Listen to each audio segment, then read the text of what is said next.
মৰিগাঁও নগৰৰ মাছমজিয়াৰ সদৰ পিহুতলিৰ কাষত অবৈধভাৱে চৰকাৰী ভূমি বেদখল কৰি ব্যৱসায়িক প্ৰতিষ্ঠান চলাই থকা কেইবাখনো ব্যৱসায়িক প্ৰতিষ্ঠানত মৰিগাঁও জিলা প্ৰশাসনে চলাই উচ্ছেদ অভিযান।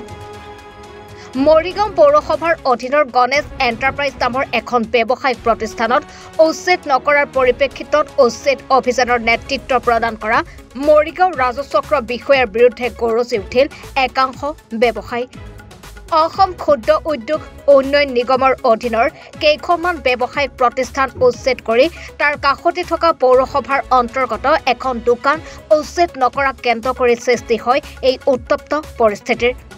একাংশ ব্যৱসায়ীৰ অভিযোগ, গৌৰৱ পথ নিৰ্মাণৰ নামত কেৱল বচা বচা কেইখনমান দোকান উচ্ছেদ কৰি এখন বিশেষ ব্যৱসায়িক প্ৰতিষ্ঠান উচ্ছেদ নকৰাত কিবা ৰাজনৈতিক শক্তিৰ হাত থকা বুলি সন্দেহ প্ৰকাশ কৰে।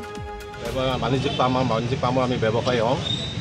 আজি কিছুদিনৰ আগতে ইয়াৰ 2খন নে 3খন দোকানক নটিচ দিছে ৰাজচক্ৰ বিষয়াই যে উচ্ছেদ হ'ব লাগে, মানে এইটো গৌৰৱ পথ হোৱাৰ কাৰণে তেওঁলোকে বেদখল কৰি আছে, তেওঁলোকক ঘৰসমূহ ভাগিব লাগে, নহ'লে প্ৰশাসনে উচ্ছেদ কৰিব।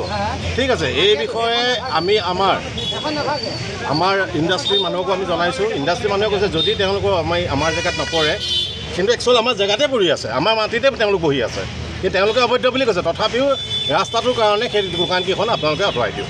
সেই মৰ্মে আমাৰ SIDCত পৰা 2খন দোকান ইতিমধ্যে আমি সম্পূৰ্ণকৈ খালী কৰি দিছোঁ। খালী কৰি দিয়াৰ পিছত তাৰ কাষতে যিখন আছিলে গণেশ এণ্টাৰপ্ৰাইজ, কাৰণ তেওঁলোক উচ্চ পৰ্যায়ৰ বিষয়া সকলো আহিছে, তাত কিন্তু আঙুলি এটা লগাবলৈ তেওঁলোকৰ সাহস নাই। অথচ নটিচ নিদিয়া দোকানৰ জাপ ভাঙিবলৈ তেওঁলোক আহিছে। আমি তথাপিও ৰাস্তাটো আমাক লাগে, ৰাস্তা আমাক লাগে। মৰিগাঁৱৰ পৰা মনোৱাৰ হুছেইনৰ ৰিপৰ্ট, এনি ভাৰত 24।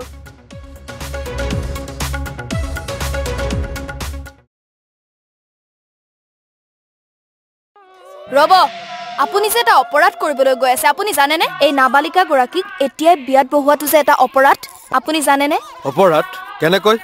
মোৰ ছোৱালী, মোৰ কথা। তুমি যিয়েই নোকোৱা ভূঞা, 18 বছৰৰ তলৰ যিকোনো কন্যা সন্তানৰ বিয়া দিলেই আইনগতভাৱে এক দণ্ডনীয় অপৰাধ। বিয়া দিয়াজন যিমান দায়ী, বিয়া পতাজনো সমানে দায়ী। এতিয়া তাই পঢ়া শুনা কৰাৰ বয়স, খেলা ধূলা কৰাৰ বয়স। তাইক খেলিবলৈ দিয়ক, পঢ়িবলৈ দিয়ক, আৰু চাব এদিন আপুনি তাইক লৈ গৌৰৱ অনুভৱ কৰিব পাৰিব। এতিয়াই তাইক সংসাৰৰ বোজা দি তাইৰ ভৱিষ্যত জীৱনটো অন্ধকাৰ কৰাৰ অধিকাৰ তোমাৰ জানো আছে?